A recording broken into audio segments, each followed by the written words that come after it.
Smart Ideas, c'est notre rubrique Startup avec Margot Niquez. Bonjour. Bonjour. Bienvenue, vous êtes la cofondatrice de Malizen. Vous l'avez créé en 2022, tout début de l'année 2022 avec Stéphane Aslangul. Et avec quelle idée? C'est quoi le point de départ?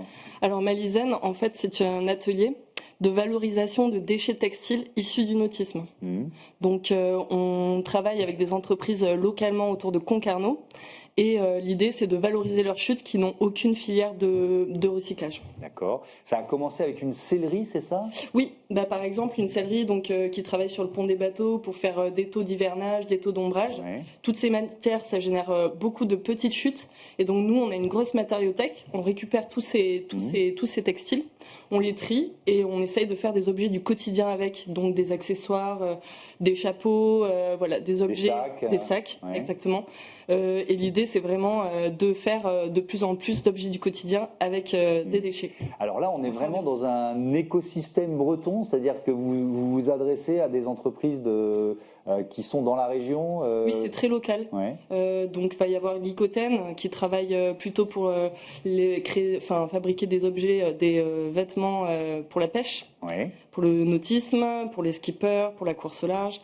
Il va y avoir une entreprise de matelotage, donc énormément de chutes de cordage, tout ce qui est bout, amarre pour les bateaux. Donc voilà, tout ça, c'est vraiment des sacs poubelles qu'on récupère et qu'on trie, quoi. Ouais.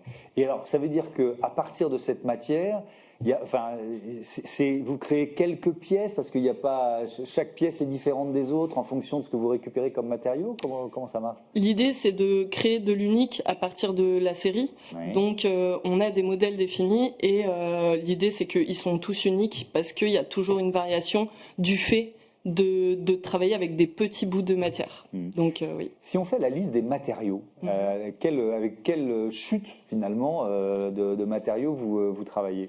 Alors, ça va être des PVC, donc une bâche comme pour les camions, des acryliques. Alors, c'est des matières techniques en fait. Ouais. C'est très technique. Ça va être vraiment pour résister au soleil, au sel. Donc, ça va être sur les ponts des bateaux plutôt. Et après, il va y avoir du cordage, donc du boots. Va y avoir des matières encore plus techniques, de la batelline qui permet de ne pas faire de la rétention d'eau à partir du moment où il y a des écoulements. Va y avoir du filet. On travaille aussi avec du filet, donc tout type de filet, Donc, filet de notamment pêche, catamaran. C'est pas tout à fait du filet de pêche, c'est d'autres filets. Donc, ah oui, des filets qui servent dans les catamarans Oui, pour par pouvoir exemple. circuler Et ce d'un qu'on point à appelle l'autre, les quoi. trampolines. D'accord, Voilà. ok. Et alors, en termes de créativité, vous voyez arriver un nouveau matériau, vous vous dites tiens, qu'est-ce que je vais pouvoir en faire? Comment vous créez en quelque sorte? C'est vrai que l'idée c'est de fabriquer des objets sans générer plus de chutes. Donc on va essayer de s'adapter à la forme du type de matière que je récolte. Et les modèles sont définis comme ça. Et au fur et à mesure que la matériothèque grandit, on sait le potentiel d'une chute. En fait, c'est un peu ça l'idée. Ouais. Combien de pièces vous produisez par mois? C'est très variable. Là, on prépare la saison d'été, donc on est sur des gros volumes. Des gros volumes, ça reste des pièces uniques, donc une centaine, 200 à peu près.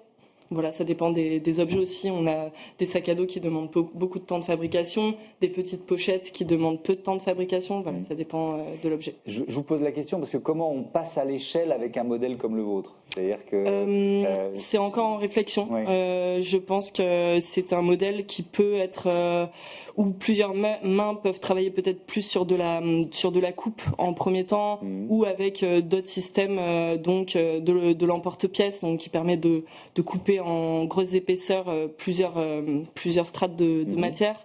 Et après à l'assemblage, ça reste tout à fait artisanal.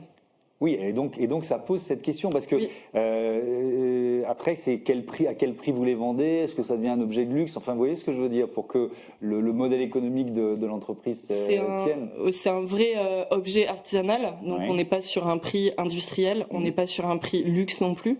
Donc je pense que c'est un peu une nouvelle forme d'artisanat dans le sens où on peut faire de la grande série, mais ça reste de la pièce unique, donc ça a un certain coût. Merci beaucoup Margot Niquez, bon vent à Malisen. Voilà, c'est la fin de ce Smart Impact. Je voudrais remercier Alexis Mathieu, Marie Billa et Juliette Munierina à la programmation, à la production, le réalisateur Mani Pezesh qui est l'ingénieur du son, Fabien Bouquenog. Merci à toutes et à tous de votre fidélité.